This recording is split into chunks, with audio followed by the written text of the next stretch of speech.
প্রিয় দর্শক, শুভ সন্ধ্যা। আজকের বিশেষ প্রতিবেদনে রয়েছে সরকারি কর্মকর্তা কর্মচারীদের নবম জাতীয় বেতন কাঠামো বাস্তবায়নের সর্বশেষ তথ্য এবং দেশের শীর্ষ রাজনৈতিক নেতৃত্বের সুস্পষ্ট অবস্থান।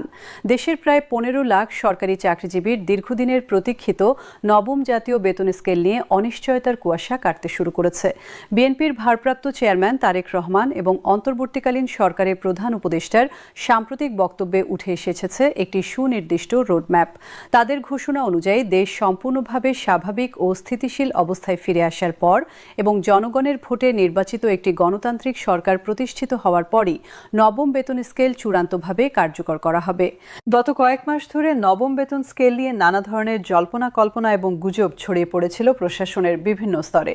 কেউ বলছিলেন এটি সম্পূর্ণভাবে বাতিল হয়ে গেছে, কেউ আবার ধারণা করছিলেন আর্থিক সংকটের কারণে এটি অনির্দিষ্টকালের জন্য স্থগিত রাখা হয়েছে। এই পরিস্থিতিতে সরকারি কর্মচারীদের মধ্যে হতাশা ও উদ্বেগ ক্রমশ বাড়ছিল। তবে তারেক রহমানের সাম্প্রতিক একটি গণসমাবেশে দেওয়া বক্তব্য সেই হতাশার অবসান ঘটিয়ে নতুন প্রাণশক্তি সঞ্চার করেছে। তারেক রহমান অত্যন্ত দৃঢ়তার সঙ্গে জানিয়েছেন যে নবম জাতীয় বেতন স্কেল বাতিল হয়নি এবং হবেও না। তিনি বলেন, বরং এই বেতন কাঠামোকে আরও যুগোপযোগী, বাস্তবসম্মত এবং টেকসই করে তোলার জন্য বিশেষজ্ঞদের নিয়ে পুনর্মূল্যায়ন করা হচ্ছে। তার এই বক্তব্যে চাকরিজীবীদের মধ্যে স্বস্তির নিঃশ্বাস ফেলার সুযোগ তৈরি হয়েছে।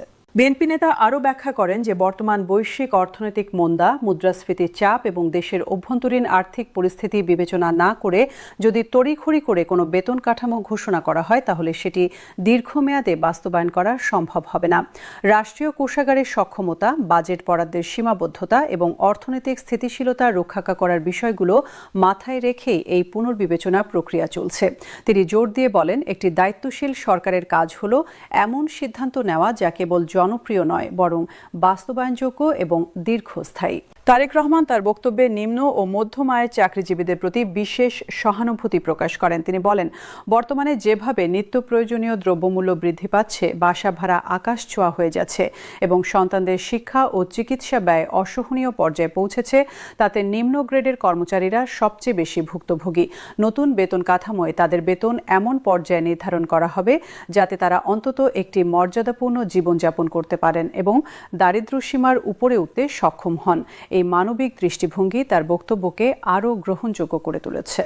তারেক রহমান আরও একটি গুরুত্বপূর্ণ বিষয়ে আলোকপাত করেন। তিনি বলেন, একটি অন্তর্বর্তীকালীন সরকারের আমলে এত বড় একটি অর্থনৈতিক সিদ্ধান্ত চূড়ান্ত করা রাজনৈতিক নৈতিকতার সঙ্গে সঙ্গতিপূর্ণ নয়, কারণ এমন গুরুত্বপূর্ণ সিদ্ধান্ত গ্রহণের জন্য প্রয়োজন জনগণের সরাসরি ম্যান্ডেট এবং একটি নির্বাচিত প্রতিনিধিত্বশীল সরকার।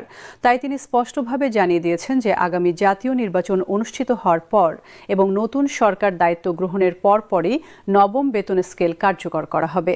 এই ঘোষণা রাজনৈতিক পরিপক্কতা এবং দূরদর্শিতার পরিচয় বহন করে।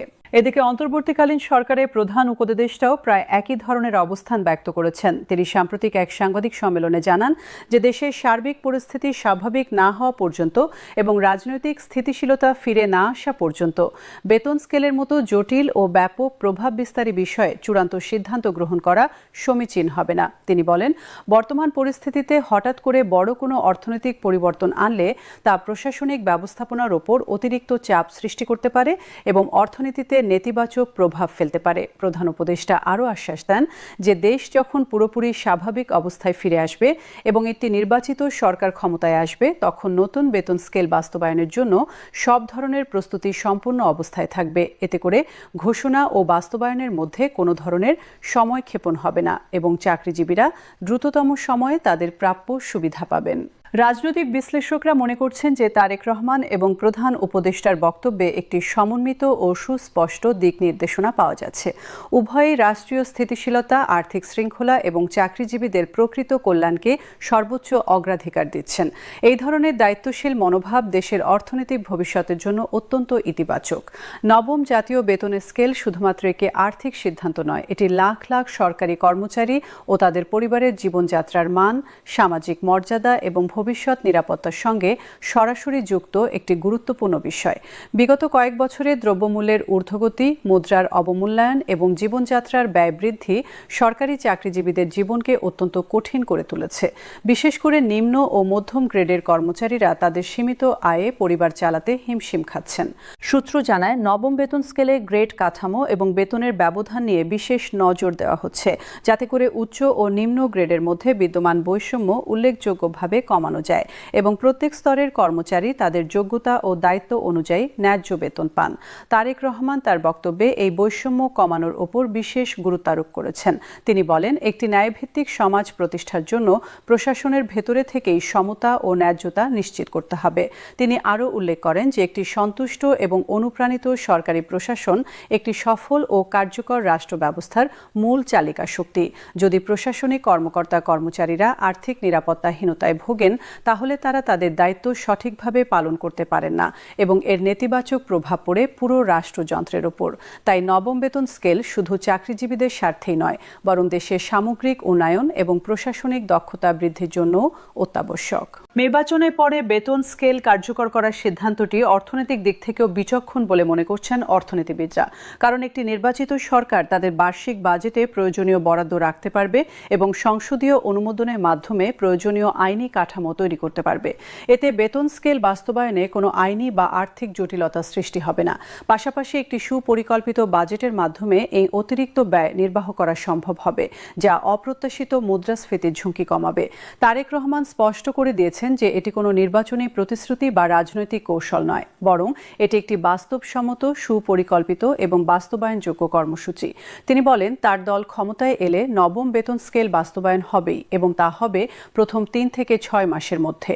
এই ধরনের সুনির্দিষ্ট প্রতিশ্রুতি চাকরিজীবীদের মধ্যে আশার সঞ্চার করেছে এবং তারা এখন নতুন উদ্যমে ভবিষ্যতের দিকে তাকাতে পারছেন। প্রশাসনিক সূত্রে জানা যায়, বেতন কমিশন ইতিমধ্যে নবম বেতন স্কেলের একটি খসড়া প্রস্তুত করেছে এবং তা পর্যালোচনার জন্য সংশ্লিষ্ট কর্তৃপক্ষের কাছে জমা দেওয়া হয়েছে।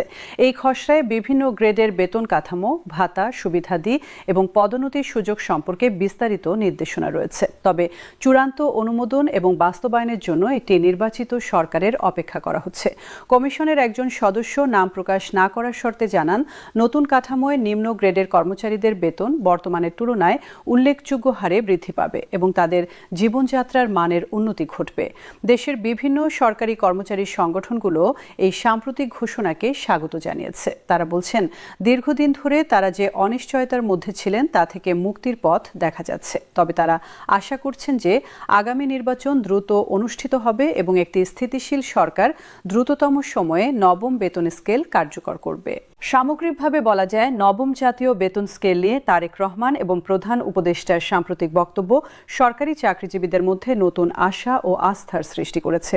তাদের সুস্পষ্ট দিক নির্দেশনা এবং দায়িত্বশীল মনোভাব প্রমাণ করে যে দেশের নেতৃত্ব চাকরিজীবীদের কল্যাণ এবং রাষ্ট্রীয় স্থিতিশীলতা উভয়কেই সমান গুরুত্ব দিচ্ছে।